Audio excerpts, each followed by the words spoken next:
It's hard to believe. 30 years ago, the idea that anyone could share their message to millions of people in just a day or two, it was unheard of. To me, the internet is more than a place to read the news each morning or catch up on photos from my friends. For me, the internet is a place of hope. People with talent can become overnight stars. People with business ideas can recruit the support of others and find funding. Social movements can rise and challenge injustices.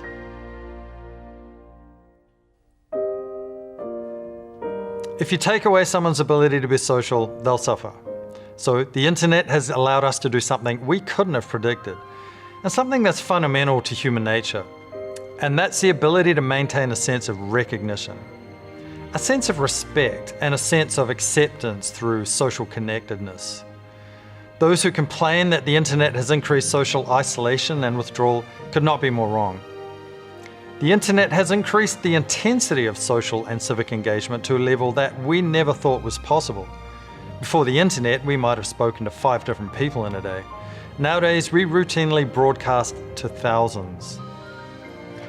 No one could have predicted the world would become as connected as it is now. We can be joyful in the hope that social connectedness brings the world together, opening the door of opportunities to everyone, giving rise to a universe of fairness and equality. The internet is like the night. Without it, we'd never see the stars.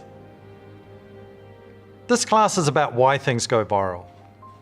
It's for anyone who has a message they need to get shared, and not just brands. You'll learn the science behind why people behave the way they do when sharing information. Why are people attracted to some information and not others? What makes people spread good things about you? And perhaps above all, how to get noticed online, given consumers are now exposed to thousands of messages each day. I'm Brent Coker, and this is Virology, the science of spreading your message wide and far.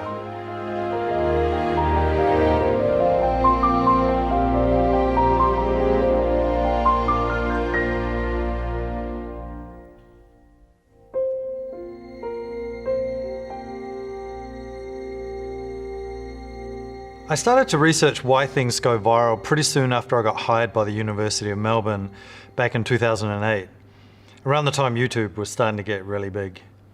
I'd just finished my PhD in electronic commerce, and I had an interest in something called workplace internet leisure browsing, which is when people use the internet in the workplace for personal reasons instead of working.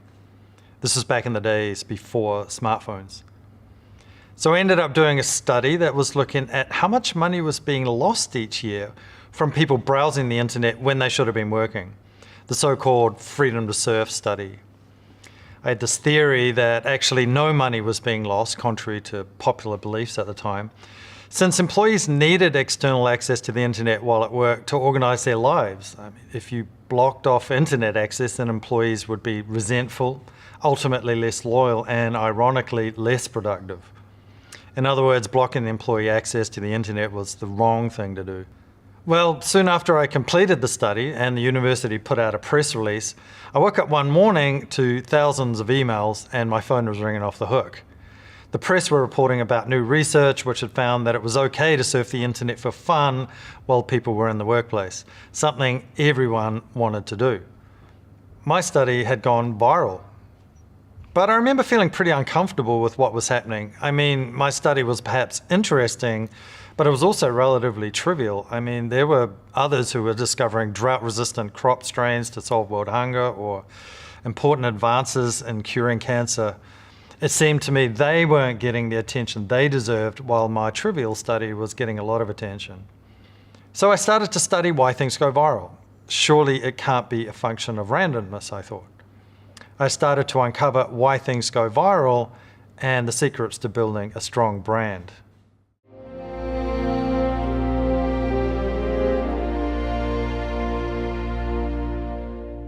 I study people and money. Essentially, that's what marketing is, how to make money.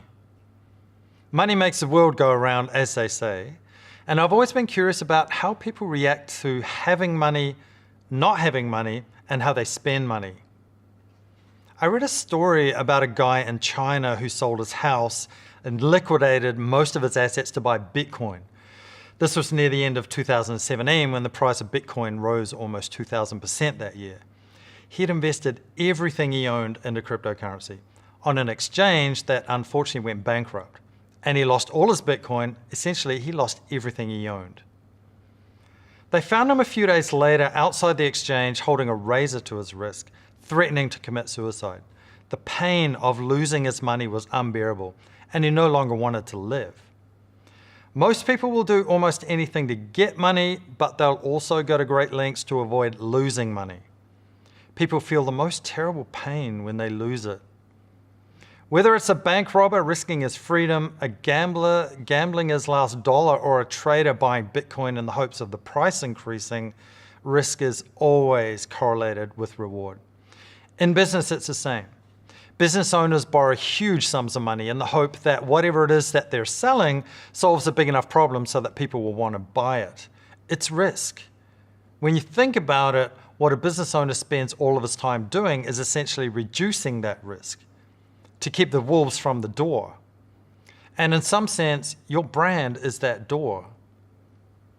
So it's not just about making money in business. It's also learning how not to lose money. In other words, minimizing risk. Reducing risk in business begins by building a strong brand, one that everyone trusts and respects, one that everyone talks about and wants to succeed. You can have a great product, but a mediocre brand, and you might succeed, but people aren't very forgiving, and the chances of growing successful is going to be a struggle. But when you're a strong brand, you can get away with a lot more. You might put out a substandard product or make a mistake that gets people riled up on social media, but you'll live through it. The most effective way to reduce risk in business is having a brand that everyone trusts, one that gets people talking and earns respect.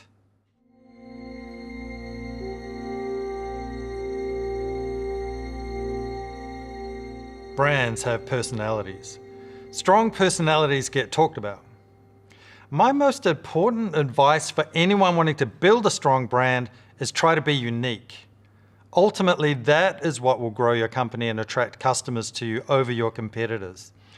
You're creating an entity that is to be admired, so you have to stand out from the crowd and give a reason for people to admire you.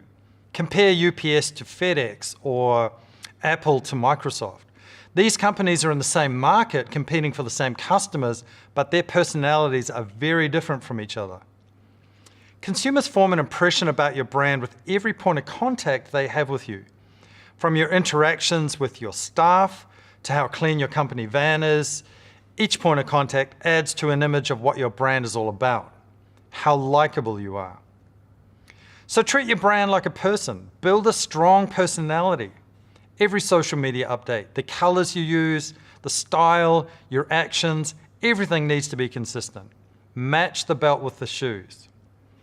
The strongest brands out there are not defined by their size, but rather the feelings that people have when they think about the brand. You've got to have a consistent brand, but you also got to be memorable.